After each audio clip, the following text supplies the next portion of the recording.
आणि मैत्रिणींनो, आपण सुरू केलेल्या चॅप्टरचं नाव आहे ॲनिमल टिश्यू.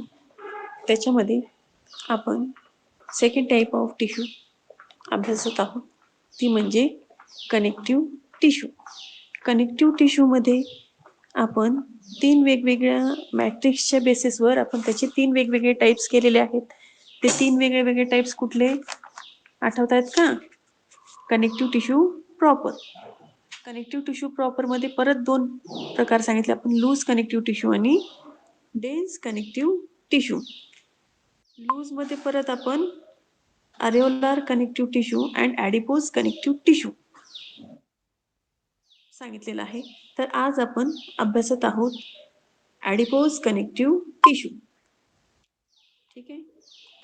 आता ॲडिपोज मध्ये ॲडिपोजचा अर्थ काय होतो? ॲडिपोजचा अर्थ होतो फॅट. ॲडिपोजचा मीनिंग काय आहे? फॅट. म्हणजे आपली जी शरीरामध्ये फॅट आहे किंवा चरबी, मेद असा शब्द तुम्ही मराठी मीडियमच्या मुलांनी ऐकला असेल. मेदयुक्त. मेद म्हणजे काय? फॅट. शरीरामध्ये असणारा जो काही फॅट आहे त्याला ॲडिपो किंवा ॲडिपोज टिश्यू असं म्हटलं जातं. आता ॲडिपोज टिश्यू जो आहे शरीरामध्ये कुठे कुठे, बॉडीमध्ये कुठे कुठे प्रेझेंट असतो, लोकेशन ज्याला आपण म्हणतो ते पाहून घेऊ. लोकेशन मध्ये हा जो आहे आपला ॲडिपोज टिश्यू फाउंड होतो जिथं जिथं बॉडीमध्ये अरेओलार कनेक्टिव्ह टिश्यू प्रेझेंट आहे तिथे तिथे त्याच्या असोसिएशनला आपला ॲडिपोज टिश्यू प्रेझेंट आहे. It is found in association with areolar tissue. Areolar tissue specially आता जिथे आपल्या बॉडीमध्ये तर सर्व ठिकाणी अरेओलार टिश्यू आहे, कारण अरेओलार टिश्यूला आपण काय म्हटलेलं आहे? पॅकिंग मटेरियल असं म्हटलेलं आहे. ह्याचाच अर्थ अरेओलार टिश्यू शरीरामध्ये अगदी हेड पासून ते लेग्सच्या नेल पर्यंत आपल्या अरेओलार टिश्यू प्रेझेंट आहे. स्पेशली जर पाहायला गेलं आपण ॲडिपोज टिश्यू तर कुठे कुठे ते प्रेझेंट आहेत? स्पेशली बिनिथ द स्किन, आपल्या स्किनच्या खाली फॅट प्रेझेंट असतो. त्याच्यानंतर सोल अँड पाम. आता sole and palm, sole means काय? आपला पायाचा तळवा. पहा कसा दिसतो? पाम मीन्स हाताचा तळवा. त्या ठिकाणी स्पेशली आपले फॅट्स प्रेझेंट असतात. त्याचबरोबर आपले बॉडी ऑर्गन्स, इंटरनल जे काही ऑर्गन्स आहेत लाईक किडनीज, स्टमक असेल, इंटेस्टाईन असेल, तर त्याच्या अराउंड देखील आपल्या फॅट्स टिश्यू प्रेझेंट असतात. लोकेशन आलेली आहे आपल्या लक्षात. कुठे कुठे सांगितलेलं आहे आपण? It is found in association with areolar tissue specially beneath the skin. In sole. पहा आपला पायाचा तळवा कसा दिसतो? इतर जी आपली बॉडी आहे त्याच्यापेक्षा थोडासा जाडसर दिसतो. हातही पहा, हाताचा तळवा तोही तो कसा दिसतो? जाडसर दिसतो. का जाडसर दिसतो? कारण लक्षात आलं? लक्षात, कारण तिथे फॅट प्रेझेंट आहे.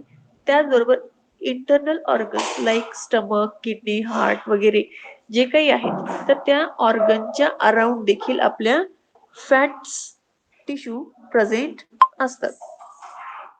लोकेशन आलेली आहे आपल्या लक्षात. आता पाहू आपण स्ट्रक्चर. स्ट्रक्चर मध्ये हे आहे आपलं स्ट्रक्चर. कशाचं? ॲडिपोज टिश्यूचं. सर्वात पहिले आपण पाहून घेऊ काय काय दिसत आहेत आपल्याला.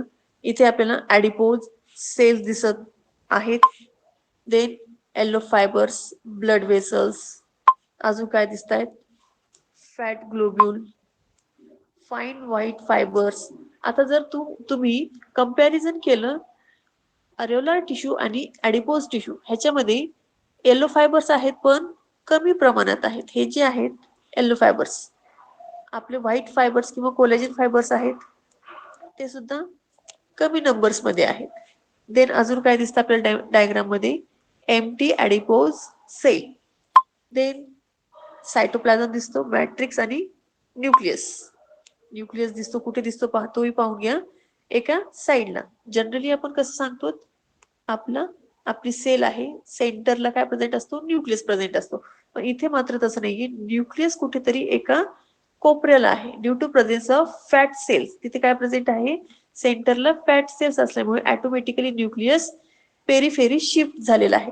सायटोप्लाझम दिसतो, मॅट्रिक्स प्रेझेंट दिसतो. ठीक आहे, आता आपण सांगू की आपण काय काय पाहिलं. ओके, स्ट्रक्चर मध्ये सांगू काय काय पाहिलं आपण तेच सांगायचं आपल्याला. It contains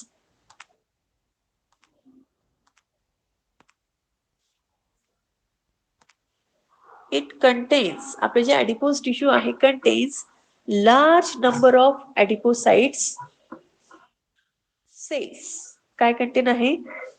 content large number of adipocytes. Then सेल्सचा शेप कसा, कशा शेप मध्ये दिसतात आपल्याला सेल्स, आपल्याला ऍडिपोज टिश्यू सेल्स जे आहेत ते आपल्याला राउंडेड और पॉलिगोनल इन शेप पाहायला भेटतात.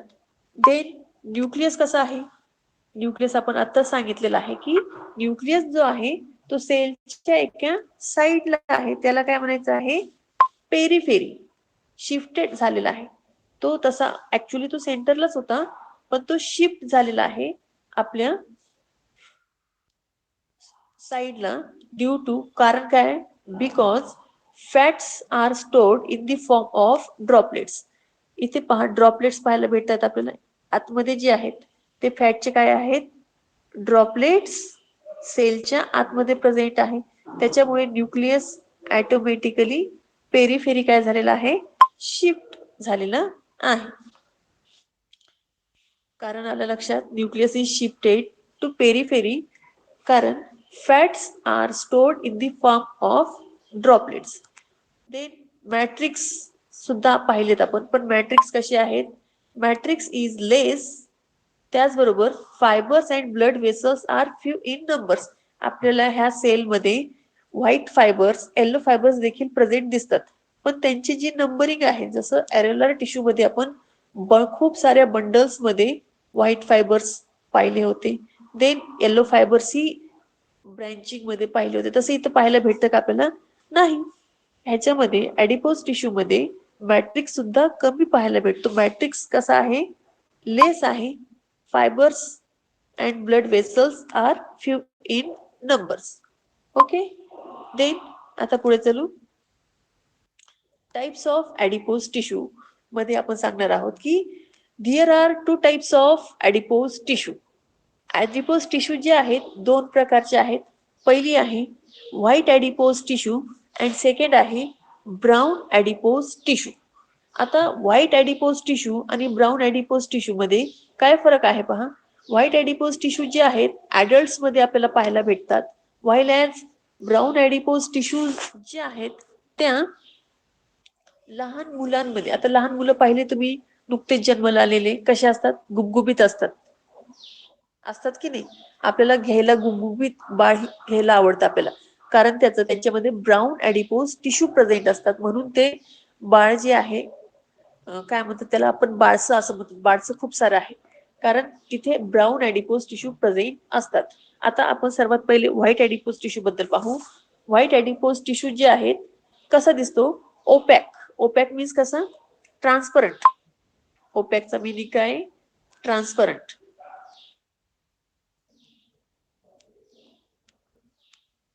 Due to presence of large number of adipocytes. आपल्या ज्या फॅट सेल्स आहेत त्या भरपूर प्रमाणात तिथे प्रेझेंट आहेत, म्हणून ह्या व्हाईट ऍडिपोज टिश्यू ट्रान्सपरंट किंवा ओपॅक अशा दिसतात. ते कोणामध्ये आपल्याला ह्या व्हाईट ऍडिपोज टिश्यू लोकेट होतात किंवा सापडतात? तर it is commonly seen in adults. Adults means काय? प्रौढ व्यक्ती, मोठी व्यक्ती जी आहेत. आता तुम्ही ऍडल्ट्स आहात का? तुम्ही आता हा व्हिडिओ पाहत आहात, तुम्ही ऍडल्ट्स आहात का? तुम्ही 16-17 वर्षाचे आहेत, तर तुम्ही कोण आहात? तुम्ही आहात टीन एजर्स. टीन एजर्स का बरं म्हणायचं? माहिती ना रिझन? 13 to 19 एज जे आहे, शेवटी काय येतं? टीन हा वर्ड येतो, म्हणून त्यांना टीन एजर्स असं म्हटलं जातं. तुम्ही पाहते काय कोंगडा अवस्था शाळेमध्ये मराठी मीडियमच्या शिकला असतात, किंवा ऍडोल्सन्स हा वर्ड ऐकला असेल. ठीक आहे, आता आपल्याला कळालेलं आहे की व्हाईट ऍडिपोज टिश्यूज जे आहेत त्या आपल्याला कशा दिसतात? ओपॅक दिसतात, कारण तिथे भरपूर नंबर्स ऑफ ऍडिपोसाइट्स प्रेझेंट आहेत. ह्या कॉमनली आपल्याला दिसून येतात ऍडल्ट्स मध्ये. देन दुसरा टाईप पाहू आपण, brown adipose tissue. Brown adipose tissue जे आहे, सर्वात पहिले तो कशा कलर मध्ये आहे? जसं आपण व्हाईट ऍडिपोज टिश्यू सांगितलेला आहे की तो ओपॅक आहे किंवा ट्रान्सपरंट आहे. ब्राऊन ऍडिपोज टिश्यू जो आहे तो कसा आहे? रेडिश ब्राऊन इन कलर आहे. कसा आहे तो? Reddish brown in colour. कशामुळे हा रेडिश ब्राऊन इन कलर आहे आपल्या ब्राऊन ऍडिपोज टिश्यूचा? कारण presence of large number of blood vessels. काय सांगितलेलं आहे? Presence of large number of blood vessels इथे प्रेझेंट आहे, त्याच्यामुळे ह्याला ब्राऊन कलर येतो. आणि हा generally small 0 to 5 years children मध्ये, सॉरी 0 to 2 इयर्स चिल्ड्रन मध्ये हे आपल्याला ब्राऊन ऍडिपोज टिश्यू पाहायला भेटतात. त्याच्या गुबगुबीत मुलं जी असतात ती कशामुळे असतात? Due to presence of brown adipose tissue. Okay, हे झालं आपल्या ब्राऊन ऍडिपोज टिश्यू बद्दल. टाइप सांगितले आपण, 2 टाइप्स ऍडिपोज टिश्यूची. आता पाहू फंक्शन काय काय करतात आपल्या ऍडिपोज टिश्यू आपल्या बॉडीमध्ये. सर्वात पहिले ऍडिपोज टिश्यू हे जे आहेत ते काय आहेत? Good insulator. काय आहेत ते? गुड इन्सुलेटर आहेत. चांगले इन्सुलेटर आहेत, कारण बॉडीमध्ये पहा काही शॉक वगैरे जे काही झालं असेल तर त्याला ऍब्झॉर्ब करून घेतात हे आपले फॅट सेल्स किंवा ऍडिपोज टिश्यू. गुड इन्सुलेटर आहे. त्याचबरोबर ऍक्ट्स ऍज शॉक ऍब्झॉर्बर. आता शॉक ऍब्झॉर्बर म्हणजे काय? आपण सॉकेटकडे जाणार आहोत का तिथे हात टाकणार आहोत का सॉकेटमध्ये? नाही. कधी कधी आपल्याला धक्का वगैरे लागतो पहा, आपले इंटरनल ऑर्गन्स जे आहेत ते भरपूर दबावाने किंवा गर्दीच्या ठिकाणी तुम्ही असतात त्यावेळेस तुम्ही दाबले जातात, तर इंटरनल बॉडी ऑर्गन्स वरती एक प्रेशर क्रिएट होतो. त्यावेळेस एक प्रेशर क्रिएट झाल्यामुळे ऑर्गन्स ला काय होतं? शॉक बसला जातो. मग तो काय करून घेतो? ऍब्झॉर्ब करून घेतो. आलं लक्षात? Acts as shock absorber. त्याचबरोबर आपण कधी उपाशी राहतो, एखादा टाइम आपल्याला बसमध्ये आहात किंवा एखाद्या कार्यक्रमामध्ये आहात किंवा उपवास वगैरे केला, ठीक आहे, तर त्यावेळेस आपण उपाशी राहतो. अशा वेळेस हे फॅट जो आहे बॉडीमध्ये स्टोर्ड असतो. आता पहा, लठ्ठ व्यक्ती जी आहे त्याला सुद्धा आपण फॅट असं म्हणतो. FAT fat. शाळेमध्ये आपण FAT फॅट म्हणजे लठ्ठ किंवा जाड व्यक्ती असं म्हणतो, ठीक आहे. तर हे फॅट बॉडीमध्ये स्टोअर असतो. मग आजकाल आपण पाहतो पहा, सकाळी सकाळी लोक फिरतात, संध्याकाळी लोक फिरतात. फॅट कमी करण्यासाठी शरीरामधलं कोलेस्ट्रॉल लेवल वाढलेला असतो. ओके, त्याच्यामुळे आपलं आता आपण फॅटचं ऍडिपोज टिश्यूचं फंक्शन सांगतोय. त्याच्यामध्ये उपाशी जेव्हा राहतो त्यावेळेस आपल्याला जी एनर्जी भेटते ती आपल्याला कुठून भेटते? ती आपल्याला फॅट पासूनच भेटते. त्याच्यामुळे त्याला काय म्हटलेलं आहे? Good source of energy because it stores fat. काय म्हटलेलं आहे? आपला जो ऍडिपोज टिश्यू आहे ह्याच्यामध्ये एनर्जी स्टोअर होत असते. एनर्जीचा सोर्स आहे. आणि एनर्जी सोर्स काय आहे? कारण ह्या एनर्जी सोर्स मध्ये फॅट काय केलेला असतो? स्टोर्ड फॉर्म मध्ये आपल्या बॉडीमध्ये असतो. हे झालं आपल्या ऍडिपोज टिश्यू बद्दल. इथे आपण कंप्लीट केलेला आहे आपला कनेक्टिव्ह टिश्यू प्रॉपर. आता second type of connective tissue पाहू. मॅट्रिक्सच्या बेसिसवर केलेला आहे आपण. That is dense connective tissue. आता डेन्स कनेक्टिव्ह टिश्यू मध्ये फायबर्स अँड फायब्रोब्लास्ट जे आहेत ते कसे असतात? कॉम्पॅक्टली अरेंज असतात. आता फायबर्स आपल्याला माहिती आहेत. फायबर्स कोणते आहेत? 2 प्रकारचे फायबर्स आहेत, white fibre and yellow fibre. हा व्हाईट फायबर बंडल मध्ये असलेला. ओके, देन हा आपला येलो फायबर. फायब्रोब्लास्ट आपण अरेोलार कनेक्टिव्ह टिश्यू मध्ये सांगितलेलं आहे, इरेग्युलर शेप मध्ये असतो आपला फायब्रोब्लास्ट. फायब्रोब्लास्ट काय करतो आठवतं का? ही लार्ज फ्लॅट सेल्स आहे, ब्रँचिंग प्रोसेस. आणि हे फायब्रोब्लास्ट काय प्रोड्यूस करतात? फायबर्स. त्याचबरोबर मॅट्रिक्स देखील प्रोड्यूस करतात. ओके, आता फायबर्स आणि फायब्रोब्लास्ट ह्याच्यामध्ये कशा अरेंज आहेत?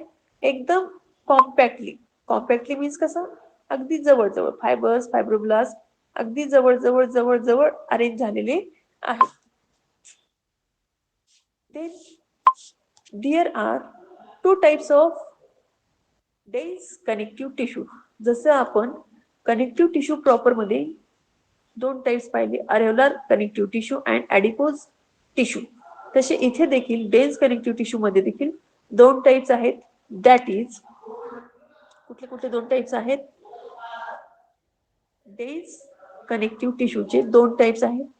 पहिला आहे dense regular tissue and second is dense irregular tissue. आलं का लक्षात? आपला जो डेन्स कनेक्टिव्ह टिश्यू आपण सांगितलेला आहे त्याचे दोन टाइप्स आहे. पहिला आहे डेन्स रेग्युलर. पहा, रेग्युलर मीन्स सारखा, इरेग्युलर मीन्स सारखा नसणारा. इथपर्यंत आलं लक्षात? डेन्स कनेक्टिव्ह टिश्यूचे दोन types, dense regular tissue and dense irregular tissue. Then पुढे चलू आपण. पहिलं पाहू dense regular tissue. Dense regular tissue मध्ये आपले जे कोलॅजन फायबर्स आहेत किंवा ज्यांना आपण व्हाईट फायबर्स असं म्हणतो ते कसे अरेंज असतात? कोलॅजन फायबर्स जे आहेत ते असे पॅरलली समांतर कशी अरेंजमेंट असते त्यांची? पॅरलल मॅनर्स मध्ये. त्याची एक्झाम्पल आपल्याला पाहिजे आहे तिथे. त्याची एक्झाम्पल्स आहेत आपल्याला टेंडॉन्स अँड लिगामेंट्स. आता टेंडॉन्स आणि लिगामेंट्स ह्या काय आहेत? हे आपल्या बॉडीमधले खूप इम्पॉर्टंट असे पार्ट आहेत. आता आपल्याला कसे इम्पॉर्टंट हे नाव तर आपण कधी ऐकलेलं नाहीये. आता त्याच्यामध्ये जेव्हा आपण डिटेल स्टडी करू त्यावेळेस तुम्हाला ऑटोमॅटिकली कसे इम्पॉर्टंट आहेत आपले टेंडॉन्स आणि लिगामेंट्स हे तुमच्या लक्षात येतील. पहिलं पाहू आपण टेंडॉन. आता इथे आपल्याला काय काय दिसते पहा. बोन दिसते, मसल दिसते आणि टेंडॉन दिसते. हाताचं स्ट्रक्चर घेतलेलं आहे हँडच्या. आपलं बायसेप्स, ट्रायसेप्स, आपण जे काय म्हणतो आपण पहलवान वगैरे असतात पहा, बायसेप्स कसे असतात त्यांची, ऍथलेट्स वगैरे. तर इथे टेंडॉन समजून घ्यायचं आपल्याला. टेंडॉन मध्ये हँडचा बोन आहे आपला, ठीक आहे. इथे आपलं रेडियस आलं आणि इथे आपला काय प्रेझेंट असतो? ह्युमर, ठीक आहे. आणि इथे या बोनला जी अटॅचमेंट आहे, बोन मसल्स जी अटॅचमेंट आहे, मसल्सची अटॅचमेंट टेंडॉनच्या साह्याने इथे दिसत आहेत. हे आपले काय आहेत? टेंडॉन. आणि ते कशाला अटॅच झालेले आहेत? आपल्या मसल्स बोनला. कशाच्या साह्याने? टेंडॉनच्या साह्याने. ओके. टेंडॉन मध्ये tendons connect skeletal muscles to bone. आपल्या ज्या स्केलेटल मसल्स जे आहेत, मसल्स जे आहेत त्या बोन्सला कनेक्ट होतात. कशाच्या साह्याने? ह्या टेंडॉन्सच्या साह्याने. टेंडॉनच्या साह्याने मसल्स ह्या बोन्सला काय होतात? कनेक्ट होतात. Tendons connect skeletal muscles to bones. लक्षात ठेवायचे, एमसीक्यू मध्ये तुम्हाला विचारणं होऊ शकते. They contain. आता टेंडॉन काय कंटेन करतात? Bundles of white fibres which give. आता हे जे व्हाईट फायबर्स आहेत, बंडल्स आहेत, ते काय करतात? आपल्या टेंडॉन्स मध्ये काय प्रेझेंट आहेत? व्हाईट फायबर्सचे बंडल प्रेझेंट आहेत. तर हे व्हाईट फायबर्स काय प्रोव्हाइड करतात टेंडॉन्सला? टेन्साइल स्ट्रेंथ प्रोव्हाइड करतात त्या प्रेझेंट असणाऱ्या टिश्यूला. तिथे प्रेझेंट असणाऱ्या टिश्यूला एक टेन्साइल स्ट्रेंथ प्रोव्हाइड करतात. भक्कमपणा तिथे काय करतात? ते प्रोव्हाइड करतात. आणि एक्झाम्पल्स आहेत टेंडॉनची Achilles tendon and hamstring tendon. त्याच्यापैकी आपल्याला एक अकिलीज टेंडॉन बद्दल काही माहिती आपल्याला पुस्तकामध्ये दिलेली आहे, नो युअर बॉडी. आता टेंडॉन्स कुठले कुठले? अकिलीज टेंडॉन आणि हॅमस्ट्रिंग टेंडॉन. अकिलीज हा जो आहे आपला हील, पायाची हील जिथे असते तिथे काफ मसल्स प्रेझेंट असतात. तर तिथे कनेक्ट करणारा हा टेंडॉन आहे आणि हा बॉडी मधला सर्वात लार्जेस्ट असा टेंडॉन आहे. नो युअर बॉडी मध्ये अकिलीज टेंडॉन किंवा त्याला कॅल्किनियल टेंडन असं देखील म्हणतात. काय करतात ह्या कॅल्किनियल टेंडन? किंवा Achilles tendon connects calf muscles to heel bone.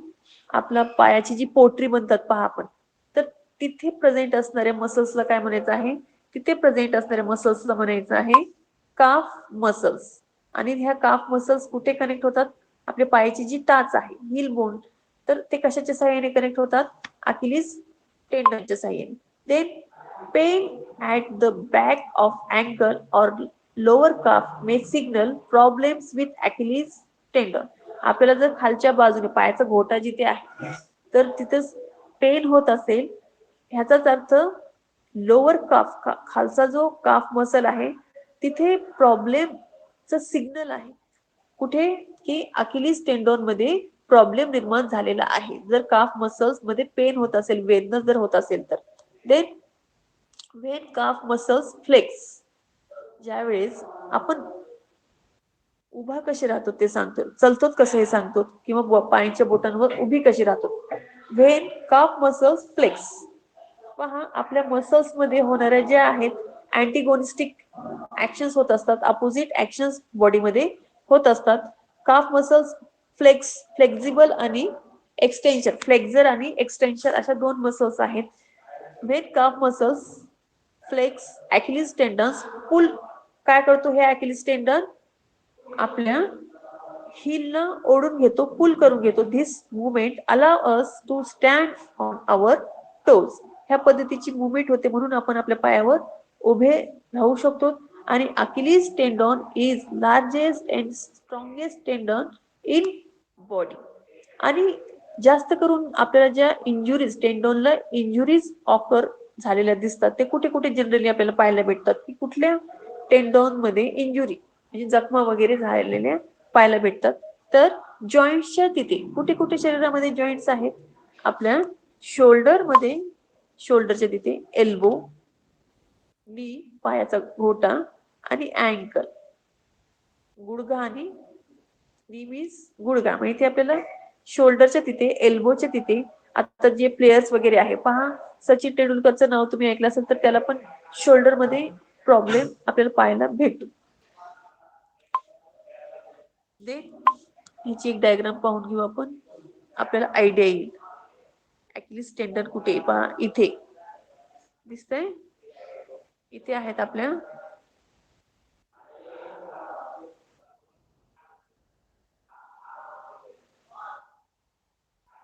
काय काय पाहायला भेटतात इथे, काफ मसल्स. ह्या ज्या मसल्स आहेत त्या कुठल्या आहेत, काफ मसल्स. आणि इथे आहे आपल्या पायाच्या हिलला जोडणारी अकिलीस टेंडॉन. आणि लक्षात, तर ही आहे आपल्या बॉडी मधली सर्वात, पायावर उभे राहतात, पायावर पूर्ण टोटल बॉडीचं वजन आपण एवढं बॉडीचं वजन उचलून इथून तिथे कुठेही जातो. त्याच्यामुळे का आपली जी अॅकिलिस टेंडॉन आहे ही सर्वात मोठी आणि सर्वात स्ट्रॉंगेस्ट अशी मसल आहे. हे झालं आपल्या अॅकिलिस टेंडॉन बद्दल. आता पुढे चलू,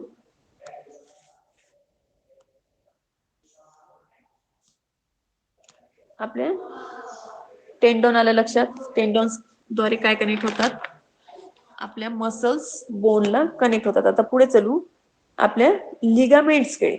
लिगामेंट्स कशापासून तयार झालेले आहेत, हे आहेत इथे लिगामेंट्स. आता जसं मसल्स बोन्सला कनेक्ट होतात टेंडॉन्सच्या साहाय्याने, तसे बोन्स देखील बोन्सला कनेक्ट, जिथे जिथे जॉईंट आहे आपल्या शरीरामध्ये तिथे तिथे काय झालेले आहेत, आपल्या बोन्सला कनेक्ट झालेल्या आहेत. इथे पहा, इथे लिगामेंट दाखवलेले, हा जो पोर्शन आहे तो लिगामेंटचा आहे. हा इथे आहे तो काय, टेंडॉन आहे. इथे लिगामेंटनी काय कनेक्ट होते, बोन टू बोन, व्हायलॅज आपल्या ज्या टेंडॉनच्या सहाय्याने काय कनेक्ट होतात, मसल्स टू बोन. आलं लक्षात, ह्याच्या सहाय्याने तुम्हाला काहीतरी क्लिअर होईल. आपला जो टेंडॉन आणि लिगामेंट्स आहे हे आपण नीच्या तिथलं जॉईंट घेतलेला आहे. मसल्स ही आहे, इथं फिमर पाहायला भेटतं पहा, जर तुम्ही व्यवस्थित पाहत असाल तर इथे फिमर, आपला थाय बोन जो आहे तो फिमर. देन इथे पायाच्या तिथे प्रेझेंट असणारे टिबिया फिबुला खालच्या. ओके. लिगामेंट्स कशापासून तयार झालेले आहेत? Made up of elastic or yellow fibres. जसं टेंडन्स आपण सांगितलेले आहेत की ते व्हाईट फायबर्स पासून तयार झालेले आहेत, तसे लिगामेंट्स कशापासून तयार झालेले आहेत? इलास्टिक ऑर येलो फायबर्स पासून. आणि हे कसे, हे देखील arrange in parallel manners. Then fibres make ligaments elastic.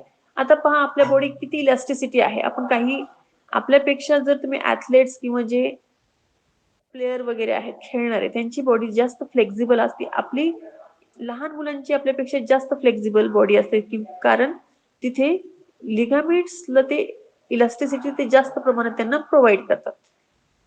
These fibers make ligaments elastic. Yellow fibers काय करतात? लिगामेंट्सला इलास्टिसिटी प्रोव्हाइड करतात.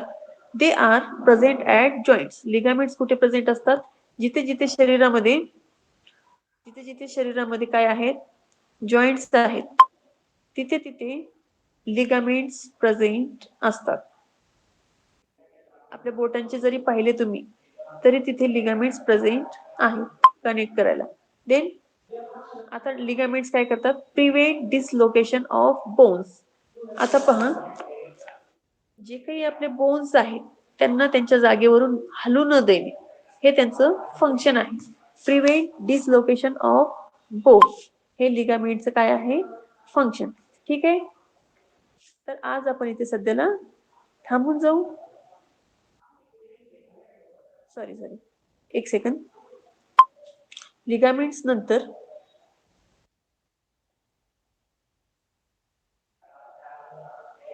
पुढचं पाहणार आहोत आपण डेन्स इरेग्युलर टिश्यू. जसे आपण काय सांगितलेलं आहे की दोन टाइप सांगितले आपण डेन्स कनेक्टिव्ह टिश्यू मध्ये, डेन्स रेग्युलर टिश्यू आणि dense irregular tissue. Dense regular tissue मध्ये आपण टेंडन्स आणि लिगामेंट्स स्टडी केलेली आहे. तशी डेन्स इरेग्युलर टिश्यू मध्ये फायबर्स आणि fibroblast are not arrange in orderly manner. जसं आपण एक रेग्युलर पॅटर्न मध्ये व्हाईट फायबर, येलो फायबर असे पाहिलेले आहे. हे एका रेग्युलर मॅनर मध्ये पाहिले आपण, पॅरलल मॅनर मध्ये पाहिले, एका ऑर्डर मध्ये पाहिले. तसे डेन्स इरेग्युलर टिश्यू मध्ये आपले जे फायबर्स आणि फायब्रोब्लास्ट जे आहेत नॉट ऑर्डरली मॅनर. ते कसे आहेत? Not orderly manner. आणि त्याचं एक्झाम्पल आहे dermis of skin. Dermis means काय? आपल्या पहा स्किनचे 3 लेयर्स आहेत. कुठले कुठले? सर्वात खालची जी आहे ती आहे जी आपल्याला पाहायला भेटत नाही. सर्वात वरची जी आपल्याला पाहायला भेटते ती कुठली असते? इपिडर्मिस.